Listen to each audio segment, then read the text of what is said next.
Hello, this is Avinesh Sharma and welcome you all to the ground success. I hope आप सब अच्छे होंगे दोस्तों। उत्तराखंड जीएस स्टैटिक की सीरीज चल रही है जिसमें हम उत्तराखंड का बेस्ट कंटेंट माइंड मैप के साथ कवर कर रहे हैं। पिछले सारे लेक्चर्स आप ये सब देखो, फ्लो चार्ट की फॉर्म में, माइंड मैप की फॉर्म में अच्छे से हमने कवर किए और इसको हमने ना पूरा डिटेल में समझाया भी था कि ये इसका कनेक्शन किससे बन रहा है, इसका कनेक्शन किससे बन रहा है। क्लास 6 हमारी पिछला लेक्चर था जिसमें हमने पूरा गढ़वाल का परमार वंश और कुमाऊं का चंद वंश, इन सब को कनेक्टिविटी बनाकर फ्लो चार्ट की फॉर्म में समझा और डिटेल में मैंने आपको ये समझाया। ठीक है दोस्तों, इसको हमने कहाँ तक पढ़ लिया था? हमने बताया था कि 1946 में मानवेंद्र शाह को गद्दी मिली और वो टिहरी रियासत के अंतिम राजा बने। मैंने आपसे कहा था कि ये लेक्चर 2 पार्ट में आएगा। आज क्लास 6 का यानी कि 6 लेक्चर का अपना सेकंड पार्ट है जिसमें मैं आपको एक तो कुछ स्टोरी बताऊंगा कुमाऊं के चंदवंश की और गढ़वाल के पंवार वंश की। इसके अलावा जितने भी राजा हैं वो हमने लगभग कवर किए हैं, लेकिन कुछ राजाओं की इम्पॉर्टेंट फैक्ट्स हैं जो हमको जानने के लिए बहुत ज़्यादा ज़रूरी हैं। जैसे चंद साम्राज्य के उदय के बारे में, सोमचंद के बारे में, ऐसे ही ज्ञानचंद, अशोक चल, मैंने आपको बताया था चल राजाओं के बारे में, वो भी मैं बताऊंगा आपको। ठीक है, उसके बाद में आ जाता है दोस्तों पंवार वंश से एक दो राजा हैं यहाँ से इम्पॉर्टेंट, जिनके बारे में कुछ इम्पॉर्टेंट फैक्ट्स हैं जिसको हम आज कवर करेंगे। इतना हमारा कवर होने के बाद में नेक्स्ट लेक्चर में अपना हम मॉडर्न जो उत्तराखंड का इतिहास है, मॉडर्न काल, उसको हम शुरू कर देंगे और धीरे धीरे ये सीरीज़ हमारी आगे बढ़ती चली जा रही है। आप लोग कमेंट सेक्शन में बताओ जो इस सीरीज़ से प्रॉपरली जुड़े हुए हैं, कैसी लग रही है आपको ये सीरीज़। प्रॉपर नोट्स, जो स्टूडेंट्स नोट्स भी ले रहे हैं, आप लोग कमेंट सेक्शन में बताना कि नोट्स आपको कैसे लग रहे हैं। ठीक है, प्रॉपर कनेक्टिविटी बना के। किताब से पढ़ना बहुत ज़्यादा बोरिंग हो जाता है, इसीलिए दोनों बुक्स को प्रॉपर डीप एनालिसिस करने के बाद में ये नोट्स बनाए गए हैं ताकि आपको पढ़ने में आसानी हो, याद करने में आसानी हो, रिवीजन में आसानी हो और सारी तरीके से चीज़ें। ठीक है, चलो लेक्चर शुरू करते हैं दोस्तों हम आज का। और लेक्चर शुरू करने से पहले मैं एक चीज़ दिखा देना चाहता हूँ, जो स्टूडेंट्स नए हैं देखो उनको मैं बता रहा हूँ कि आप लोगों को अगर ये जो फ्लो चार्ट वाले नोट्स हैं, माइंड मैप वाले नोट्स हैं, ये अगर आपको चाहिए, परीक्षा वाणी और बीएस नई का बेस्ट मिक्सचर है ये नोट्स। ठीक है, इसमें इंपॉर्टेंट जो भी चीज़ें आपके एग्जाम से रिलेटेड है, चाहे आपका लेक्चरर का एग्जाम हो, लोअर पीसीएस एग्जाम हो, अपर पीसीएस एग्जाम हो, फॉरेस्ट एग्जाम हो, पुलिस वाला एग्जाम हो, कोई भी उत्तराखंड का एग्जाम हो जिसमें उत्तराखंड आती हो, तो उसके लिए ये नोट्स डिज़ाइन किए गए हैं। आप इनको ले सकते हो केवल 149 में, व्हाट्सएप के माध्यम से या कैसे भी आप जुड़ सकते हैं और सारी डिटेल्स आपको मिल जाएंगी। चलो लेक्चर को शुरू करते हैं दोस्तों। अब देखो कुमाऊं के चंदवंश में मैंने आपको देखो पढ़ाया था कि सोमचंद ने चंदवंश की स्थापना करी। अब ये स्थापना हुई कैसे कि कुमाऊं में अंतिम कत्यूरी शासक ब्रह्मदेव के दरबार में 1019-20 के आसपास प्रयागराज उत्तर प्रदेश से सोमचंद नाम का एक चंद्रवंशीय युवक आया। सोमचंद की योग्यता को देखकर ब्रह्मदेव उससे इंप्रेस हो गया और ब्रह्मदेव ने अपनी बेटी की शादी सोमचंद्र से कर दी और इसको ही आधार बनाकर सोमचंद्र ने अपनी राजधानी बनाई और धीरे धीरे राज्य का विस्तार करना शुरू कर दिया। सोमचंद के समय चंपावत के आसपास खस, नाग, मेड़, चांडाल, ये सब ठाकुर राजाओं के छोटे छोटे राज्य थे। सोमचंद के बाद उसका बेटा आत्मचंद गद्दी पर बैठा और लास्ट तक जाते जाते महेंद्र चंद्र, इन लोगों ने शासन किया। इन्होंने अपने राज्य के विस्तार के बारे में नैनीताल, पिथौरागढ़, अल्मोड़ा, नेपाल के हिस्सों को अपने अधीन कर लिया था। अब यहाँ पर एक बात ध्यान देने वाली है कि हर्षदेव जोशी थोहर चंद को चंदवंश का संस्थापक मानते थे। इसके बाद में मैंने आपको ज्ञानचंद वालो कल्याण चंद, लक्ष्मी चंद यानी कि ज्ञानचंद, बालो कल्याण चंद, लक्ष्मी चंद, बाज बहादुर चंद और जगत चंद के बारे में बताया था कि अभी मैं इनके बारे में कुछ फैक्चुअल इंफॉर्मेशन भी बताऊंगा आगे आपको। इन सब के अलावा चंद राजाओं के 36 प्रकार के टैक्स थे जिन्हें 36 ही कहा जाता था और चंद राजाओं द्वारा उपज का 6वां भाग ही टैक्स के रूप में लिया जाता था जिसे गल्ला छादा कहा जाता था। ठीक है, चंद राजाओं का राज्य चिन्ह गाय थी जिसे सिक्कों, मोहरों, झंडों आदि पर अंकित किया जाता था और साथ ही चंद राजा शिव के उपासक थे। बैजनाथ का लक्ष्मी नारायण मंदिर जो है चंदों ने ही बनवाया था। चंद काल में दोस्तों सिरती, रखिया, मांगा, कटक, कूट, भेंट टैक्स लिए जाते थे। ऐसे ही यही हम मंदिर स्थापत्य की बात करें तो रुद्रचंद द्वारा मल्ल महल में राम शिला मंदिर का निर्माण कराया गया। ये तो कुछ फैक्ट्स इसके बारे में इंपॉर्टेंट स्टोरी थी। अब मैं अगर आपको कुछ फैक्ट्स बताऊं चंद राजाओं के बारे में, तो देखो चंद साम्राज्य का उदय हुआ, इनका जो मूल निवास मनाया जाता है, ये बताया जाता है कि प्रयागराज में गंगापुर झूसी एक जगह है, वहां से इनका वो जगह इनका मूल निवास माना जाता है। एक ताम्रपत्र है दोस्तों, पावे ताम्रपत्र, ये चंद शासक विजय चंद से संबंधित है। यहाँ से कुछ इनके स्रोत, इनकी जानकारियाँ, इनके बारे में पता चल रहा है। मैं आपको देखो बता रहा हूँ, क्लास 6 यानी पिछली क्लास का पार्ट 2 है। छोटा लेक्चर रहेगा हमारा आज का ये, लेकिन यह है कि इसमें हमारा पूरा डिटेल में कवर हो गई चीज़ें। 2 लेक्चर्स तो बने लेकिन सारी चीज़ें कवर हो गई। इसके बाद में हम उत्तराखंड के इतिहास का मॉडर्न शुरू कर देंगे और चीज़ें आगे से ऐसी बढ़ती चली जाएगी। ठीक है दोस्तों, अब देखो सोमचंद की बात आई। सोमचंद ने शादी करी और अपने राज्य की नींव रखी। शादी में उसे जो है दहेज में कोतवाल छावनी मिली। इन सब चीज़ों को आधार बनाया सोमचंद ने, और आधार बनाने के बाद में अपना जो है साम्राज्य का विस्तार करना शुरू करा। सारी चीज़ें सोमचंद के अकॉर्डिंग अपने हिसाब से वो चलाने लगा। ठीक है, सोमचंद जो है कन्नौज नरेश का भाई था। इसने 4 किलेदार नियुक्त किए, कार्की, बोरा, तड़ागी और चौधरी। ठीक है, ये जो किलेदार थे ये नेपाल के थे। सोमचंद ने मेहरा और फर्त्यालों को मंत्री और सेनापति बनाया। इनका मुख्य सेनापति कालू तड़ागी था। ठीक है, कुमाऊं में पंचायती राज व्यवस्था के बारे में अगर बात आएगी तो सोमचंद का नाम आएगा। सोमचंद डोटी राजा को टैक्स देते थे। ये डोटी राजा जो थे दोस्तों मल्लवंशी थे, इन्हें रैका राजा भी कहा जाता था। इसमें मल्लवंशियों में प्रथम राजा हुए हैं वामदेव, इनकी राजधानी थी चंपा। ठीक है, राजधानी चंपा या चंबा, चंपा शायद। ठीक है, इनकी राजधानी थी चंपा। चलिए इसके बाद आगे देखते हैं। मैंने आपको बताया था कि चल्ल राजाओं ने युद्ध करा था। फिर आप ये बताओ कौन राजा थे जिन्होंने जो है चंदों को छुड़ाया था। मैंने पीछे आपको बताया भी था। देखो ये देखो, भारती चंद ने नेपाल पर, क्योंकि चल्ल राजाओं ने चंद शासकों को अपने अधीन कर लिया था। ये देखो आप, चल्ल राजाओं ने चंद शासकों को अपने अधीन कर लिया था। वहीं से एक नाम आया है अशोक चल्ल के बारे में। ठीक है दोस्तों, भारती चंद ने युद्ध लड़ा था चंदों को छुड़ाने के लिए, चंदों को मुक्ति दिलाने के लिए। नेपाल पर प्रथम आक्रमण किया था। अब आपके लिए होमवर्क भी है ये कि नेपाल पर द्वितीय आक्रमण किसने किया था, चंद शासकों में। ठीक है दोस्तों, अशोक चल्ल की जब बात आती है तो इनका राज्य बाड़ा हाथ से लेकर पश्चिमी नेपाल तक माना जाता है। ये काली, कुमाऊं और केदार भूमि पर आक्रमण करके इन्होंने कत्यूरी राजाओं के कुछ भाग को अपने अधीन कर लिया था। बोधगया शिलालेख में अशोक चल्ल खस देश का राजधिराज बताया गया है। ठीक है, इसमें अशोक चल्ल ने अपने राज्य को 3 चक्रों में बांटा, बैरात, कामादेश और केदार भूमि।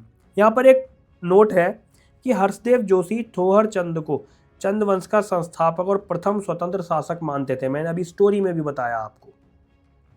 ठीक है दोस्तों, मैंने अभी स्टोरी में भी आपको इनके बारे में बताया। दूसरे एक व्यक्ति हुए ज्ञानचंद। इनका राज्य चिन्ह है गरुण। ये विष्णु के उपासक थे और इनके समय में तराई भाबर क्षेत्र में कटहेरियों का शासन था। समझ में आया आपको, कटहेरियों का शासन था। सेरा का विजेता इनको कहा जाता है।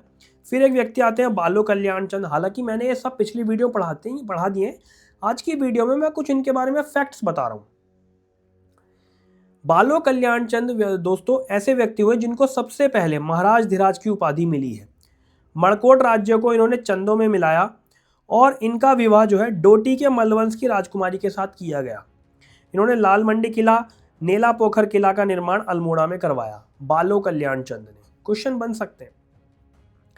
फिर आते हैं दोस्तों रुद्रपुर वाले रुद्रचंद। रुद्रपुर वाले नहीं है, मतलब इन्होंने रुद्रपुर नगर की स्थापना करी थी। ठीक है, रुद्रचंद विश्व इतिहास के प्रथम शासक हैं। ये रुद्रचंद जिन्होंने स्वयं मल्ल युद्ध में उतरकर अपने राज्य का प्रसार किया, राज्य की सीमाएं फैलाई, और ये 45वें चंद शासक थे। इनका टाइम पीरियड 1565 से 1597 ईस्वी है। कुमाऊं में चौथानी ब्राह्मणों की मंडली इनके द्वारा बनाई गई। इनके समय में 4 संस्कृत ग्रंथों की रचना हुई, जिसमें त्रैवणिक धर्म निर्णय, सैनिक शास्त्र, याति चरित्रम और उषारागोदय। ठीक है, ये जो सैनिक शास्त्र है ये पक्षी आखेट पर आधारित बुक है। पक्षी आखेट पर आधारित बुक है ये। ठीक है दोस्तों, नोट्स फिर मैं कह रहा हूँ आपको, नोट्स यदि आपको चाहिए तो आप व्हाट्सएप के माध्यम से डिटेल्स ले सकते हो। आपको एक पेड ग्रुप में जोड़ दिया जाएगा, जहाँ पर आपको क्लास के अकॉर्डिंग, जैसे ही क्लास कंप्लीट होगी आपको ये फ्लो चार्ट की फॉर्म वाले नोट्स, हैंड रिटन नोट्स मिलते रहेंगे आपको अकॉर्डिंग टू क्लास। ठीक है, याद करने के लिए और रिवीजन के लिए बहुत ही आसान हो जाता है। फिर एक व्यक्ति आते हैं दोस्तों उद्योग चंद। इनके बारे में फैक्चुअल इन्फॉर्मेशन क्या है कि इन्होंने डोटी नरेश के साथ खैरागढ़ की संधि करी। धाई माता नाम की इनको एक बीमारी थी, जिसके लिए इनके पास एक राज्य वैद्य भी थे इनके, जिनका नाम था वरदेव जोशी। उद्योग चंद के प्रथम सेनापति हुए हिरू देवबा और इनके दूसरे सेनापति हुए शिरोमणि जोशी।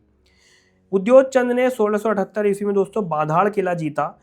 इनके समय मराठा राजकवि मतीराम चंद दरबार में आए और उन्होंने फूल मंजरी नाम का ग्रंथ लिखा। फूल मंजरी। तल्ला और रंगमहल जो है उद्योग चंद ने बनवाए। इसके अलावा बरारो में सोमेश्वर महादेव मंदिर बनवाया।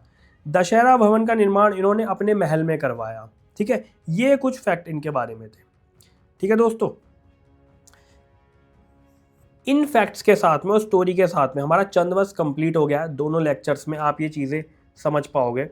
अब अगर हम इसके बाद गढ़वाल के परमार वंश की या पवार वंश की बात करें तो गढ़वाल के परमार वंश का 14वीं शताब्दी तक गढ़वाल जो क्षेत्र में छोटे बड़े 52 ठाकुर राजा, अब ठाकुर राजाओं से तात्पर्य है खसियों का शासन। ठीक है, खसियों का शासन रहा है। सैन्य शक्ति के अभाव में सुरक्षा के लिए इन्होंने अपने अपने किले बना लिए थे। अब दोस्तों जैसे मैंने आपको चंद्रवंश के बारे में बताया कि सोमचंद ने शादी करके अपने चंद्रवंश की स्थापना करी, ऐसे ही गुर्जर देश से पवार वंश के कनकपाल नाम का युवक घूमने के लिए आया और गढ़ी राजा सोनपाल ने कनकपाल का बहुत स्वागत किया और अपना उत्तराधिकारी घोषित कर दिया और अपनी बेटी की शादी उसके साथ कर दी। इसी कनकपाल के द्वारा 688 ईस्वी में चांदपुर गढ़ यानी कि चमोली में परिवार अंश की नींव रखी गई और 688 ईस्वी से अगस्त 1949 तक परमार वंश में कुल 60 राजा हुए। इस वंश के 37वें राजा अजयपाल से पहले के राजाओं के बारे में कोई ठोस प्रमाण उपलब्ध नहीं है। अजयपाल ने अपने बाहुबल से पुराने लघु राज्यों को यानी छोटे राज्यों को विशाल राज्य में बदलने के लिए 51 गढ़पतियों को जीत लिया। गढ़ भूमियों को इकट्ठा करके इसने अपनी राजधानी चांदपुर गढ़ी से हटाकर 1358 ईस्वी में श्रीनगर में स्थापित की। उसके बाद में अजयपाल ने देवलगढ़ में अपने लिए एक राजा प्रसाद का निर्माण कराया और उसमें कुल देवी राजराजेश्वरी की प्रतिष्ठा करी। देखो देवलगढ़ में अजयपाल का पद्मासन मुद्रा में कानों में कुंडल पहने हुए, सर में पगड़ी बांधे हुए एक चित्र है जो कि गोरखनाथ पंथ के अनुयायी होने को बताता है। इसके बाद परमार वंश के 42वें शासक सहजपाल अकबर के समकालीन थे। सहजपाल के बाद बलभद्र शाह परमार शासक बने, जिसने अपने नाम के आगे शाह की उपाधि जोड़ी। कल मैंने बताया था आपको, कल वाली वीडियो में मैंने बताया था आपको, ठीक है, कि बलभद्र शाह के बाद ये उपाधि परंपरा के रूप में प्रचलित हो गई और बलभद्र शाह के बाद कौन हुए? मानशाह हुए हैं। इन्होंने शासन किया और उनके शासनकाल में कुमाऊं के शासकों ने 7 बार असफल आक्रमण किया। मानशाह के सेनापति नंदी ने चंपावत को अपने अधिकार में कर लिया। मानशाह के बाद दोस्तों श्याम शाह आए, इनका उल्लेख जहांगीरनामा में भी है। देखो जो भी मैं शासक आपको बता रहा हूँ इन सब के बारे में फैक्चुअल इन्फॉर्मेशन भी मैं आपको वीडियो में आगे दूंगा। ठीक है दोस्तों, श्याम शाह के बाद महिपत शाह शासक बने और महिपत शाह ने तिब्बत पर आक्रमण किया। महिपत शाह के बाद उनका 7 वर्ष का पुत्र पृथ्वीपति शाह, मैंने बताया था पिछली वीडियो में कि कर्णावती के संरक्षण में गद्दी पर बैठा और 1635 में मुगल साझा सेनापति नजावत खां दून घाटी पर हमला बोल दिया। गढ़वाल राज्य की संरक्षिका महारानी कर्णावती, इनका एक नाम बताया गया, करुणावती बताया गया, कर्णावती वो बाद में नक्कटी रानी ऐसे फेमस हुई हैं ये। ठीक है, महारानी कर्णावती अपनी वीरता और सूझबूझ से मरने से बच गई और मुगल सैनिकों को पकड़वाकर उनके नाक कटवा दिए। इसके बाद महारानी कर्णावती नक्कटी रानी के नाम से फेमस हो गई। देखो दोस्तों, गढ़वाल की भौगोलिक स्थितियां कुछ ऐसी थी जिससे कि कई आक्रमणों के बावजूद ये क्षेत्र कभी भी मुगल साम्राज्य के अधीन नहीं लाया जा सका। अब मैं आपको बताया था कि ललित शाह ने अपने बेटे जयकृत शाह को गढ़वाल की गद्दी दी थी। जयकृत शाह अपने छोटे भाई प्रद्युमन शाह से शत्रुता रखते थे और उनको कुमाऊं की गद्दी से हटाने का इन्होंने जो है चाल चली, कुचक्र रचा। इसके फलस्वरूप हुआ क्या कि प्रद्युमन शाह ने श्रीनगर पर आक्रमण किया, श्रीनगर में 3 साल तक निवास किया और फिर कुमाऊं लौट गए। प्रद्युमन शाह के लौट के बाद में जयकृत ने पुनः गणराज्य की सत्ता संभाली, लेकिन आंतरिक कलह के कारण रघुनाथ मंदिर देवप्रयाग चले गए और वहीं उनकी मृत्यु हो गई। अब दोस्तों गढ़वाल की सत्ता जब प्रद्युमन शाह ने संभाली तो प्रद्युमन शाह के सामने भी कुछ कलह की स्थिति बनी।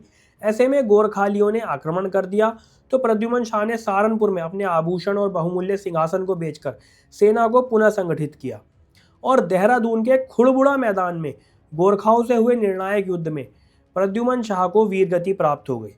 प्रद्युमन शाह के एक बेटे कुंवर प्रीतम शाह को मैंने बताया था गोरखाओं ने बंदी बनाकर काठमांडू भेज दिया। दूसरे बेटे सुदर्शन शाह हरिद्वार में रहकर स्वतंत्र होने का प्रयास करते रहे। इस प्रकार नेपाली गोरखाओं का कुमाऊं और गढ़वाल इन दोनों पर अधिकार हो गया। ठीक है, फिर सुदर्शन शाह ने दोबारा गढ़वाल की सत्ता परमार वंश में स्थापित की। ठीक है, अब जब मानवेंद्र शाह गद्दी पर बैठे उसके बाद जब भारत आज़ाद हुआ तो भारत के स्वतंत्र हो जाने के कारण राज्य में उठ रही मांगों को देखते हुए इन्होंने 21 अगस्त 1946 को राज्य के अंदर प्रजामंडल की स्थापना को मान्यता प्रदान की और उसके फलस्वरूप 1948 में अंतरिम सरकार में गठित 4 सदस्यीय प्रजामंडल द्वारा एक सदस्य टिहरी नरेश द्वारा मनोनीत किए गए और अंतरिम सरकार के गठन के लगभग 17 महीने बाद 1 अगस्त 1949 को टिहरी रियासत का भारत में विलय हो गया और ये उत्तर प्रदेश का एक जिला बन गया। ये पूरी स्टोरी थी। आप लोगों को अगर समझ में नहीं आई हो कोई फैक्ट कोई कहानी समझ, वीडियो दोबारा से सुनना, दोबारा से आप देखना, इसको ये समझ में आ जाएगी। एक दो बार आप ये स्टोरी समझ लोगे तो पूरी कनेक्टिविटी स्टार्टिंग से लेकर एंड तक की जो है दोस्तों बनती चली आएगी। समझ में आया आपको? चलो, इसके बाद में गढ़वाल वंश के कनकपाल और ये मतलब जो एक दो राजा हैं उनके बारे में कुछ फैक्चुअल इन्फॉर्मेशन जान लेते हैं। देखो, इनका एक गढ़ था जिसका नाम था कौनपुर गढ़। सोनपाल की बेटी से शादी करी और आने का जो प्रमाण है इनका, कहाँ से आए हैं ये दावे हैं इतिहासकारों के कि ये गुजर देश से आए हैं कनकपाल। और इनके आने का प्रमाण आदि बद्री जो मंदिर है, आदि बद्री मंदिर जो है उसकी रचना है, क्योंकि गुजरात की सोलंकी मंदिरों की तरह ये आदि बद्री मंदिर जो है बना हुआ है। ठीक है, गुजर देश से आए हैं और ये गुजर देश में गुजरात और मालवा का भाग आता है। गुजर देश में गुजरात और मालवा का भाग आता है। इसके बाद में दोस्तों हम अजयपाल की अगर बात करें तो देखो, देवलगढ़ में कुल देवी राज राजेश्वरी का मंदिर व सत्यनाथ भैरव गुफा का जीर्णोद्धार अजयपाल द्वारा कराया गया। देवलगढ़ की प्रसाद पहाड़ी पर 1512 ईस्वी में राजा प्रसाद बनवाया। ये अपनी राजधानी इन्होंने श्रीनगर ट्रांसफर करी और कलिका देवी मठ का निर्माण करवाया। अजयपाल ने कत्यूरियों को हराकर इन्होंने सोने का सिंहासन छीना। इनको जो है गढ़वाल का अशोक, गढ़वाल का बिस्मार्क, गढ़वाल का नेपोलियन भी कहा जाता है अजयपाल को। ठीक है दोस्तों, इसके बाद आगे चलेंगे हम और श्याम शाह और महिपत शाह के बारे में देखेंगे। देखो, श्याम शाह जो हुए इनका टाइम पीरियड 1611 से 1630 ईस्वी का हुआ। सती प्रथा का उल्लेख श्याम शाह के टाइम पीरियड में बहुत ज़्यादा हुआ है। ठीक है, बहुत ज़्यादा जो सती प्रथा का उल्लेख है, क्योंकि सती प्रथाएं जो हुई हैं काफ़ी मात्रा में श्याम शाह के टाइम पीरियड में हुई हैं। इनके राजगुरु हुए कवि शंकर देव और इन्होंने जो है ना वास्तु शिरोमणि ग्रंथ की रचना करी है। इनके राजगुरु ने श्रीनगर में श्याम शाह ने श्याम शाही बाग बनवाया और जेसुएट पादरी अंतोनिया दे अंद्रांद्रे ये श्रीनगर आए श्याम शाह के टाइम पीरियड में।